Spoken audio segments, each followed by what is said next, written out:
Perkenalkan, nama saya Widi Sapira Matondang dari program studi Ilmu Kesejahteraan Sosial dari Fakultas Ilmu Sosial dan Ilmu Politik Universitas Sumatera Utara. Tahukah kalian, pencemaran lingkungan menjadi isu global yang terjadi pada saat ini? Contohnya, saya akan menjelaskan sedikit tentang pencemaran yang ada di Indonesia. Sebuah penelitian di tahun 2015 menyebut Indonesia sebagai negara kedua penghasil sampah plastik terbesar di dunia setelah Tiongkok. Indonesia darurat sampah plastik dan itu ternyata terjadi beberapa tahun dari sebelum tahun ini. Sampah plastik menjadi masalah yang tak kunjung usai di berbagai negara dunia, tak terkecuali di Indonesia.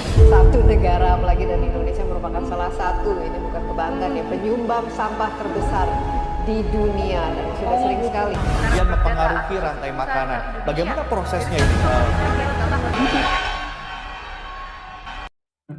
Indonesia merupakan negara keempat yang terbesar di dunia dengan jumlah populasi mencapai 273.523.615 jiwa. Luas negara Indonesia adalah 1.811.570 km persegi.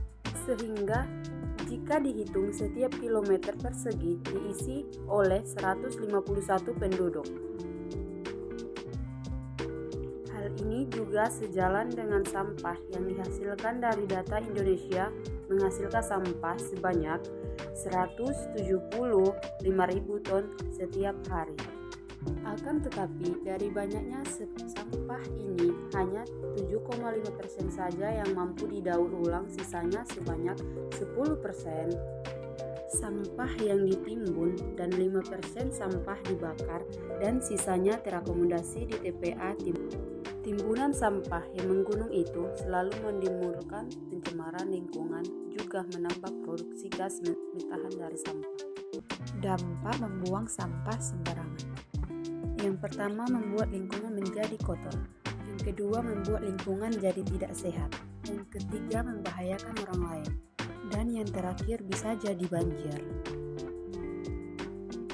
Peran pekerja sosial dalam mengatasi pencemaran lingkungan. Yang pertama, membangun pengolahan air limbah pada kegiatan industri. Selain melepaskan limbah ke udara dalam bentuk asap, sering juga menghasilkan limbah cair kimia yang tidak boleh dibuang sembarangan. Oleh karena itu, kita harus membangun pengolahan air limbah agar ekosistem tanah dan perairan tidak rusak akibat zat kimia yang berbahaya.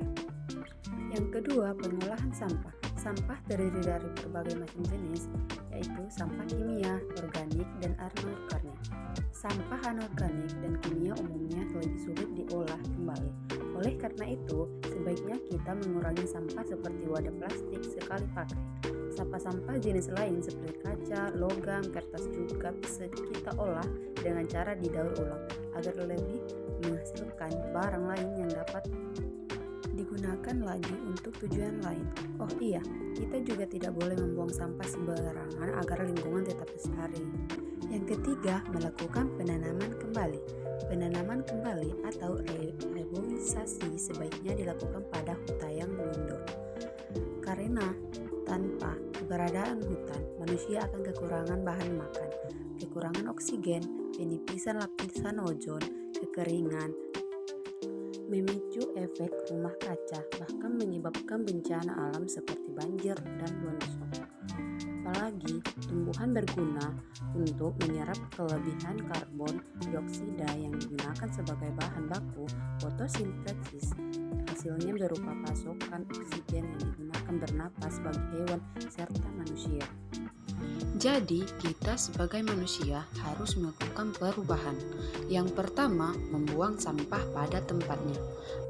Yang kedua, mendaur ulang sampah. Kita harus mendaur ulang sampah yang telah kita pakai menjadi suatu karya seni yang sangat menarik. Seperti ini,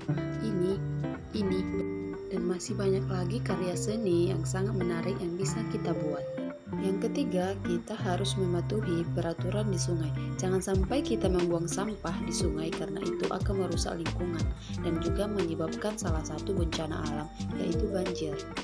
Yang keempat, jangan takut untuk menegur orang membuang sampah sembarangan. Kita gak perlu takut untuk menegur karena kita harus mengingatkan satu sama lain tentunya. Yang kelima, memakai tas ramah lingkungan. Yang keenam, gunakan sedotan stainless untuk mengurangi jumlah penggunaan sampah plastik. Dan masih banyak lagi cara untuk menyelamatkan bumi dari sampah plastik. Ingat, satu perbuatan kecil dari kita bisa berdampak besar bagi lingkungan.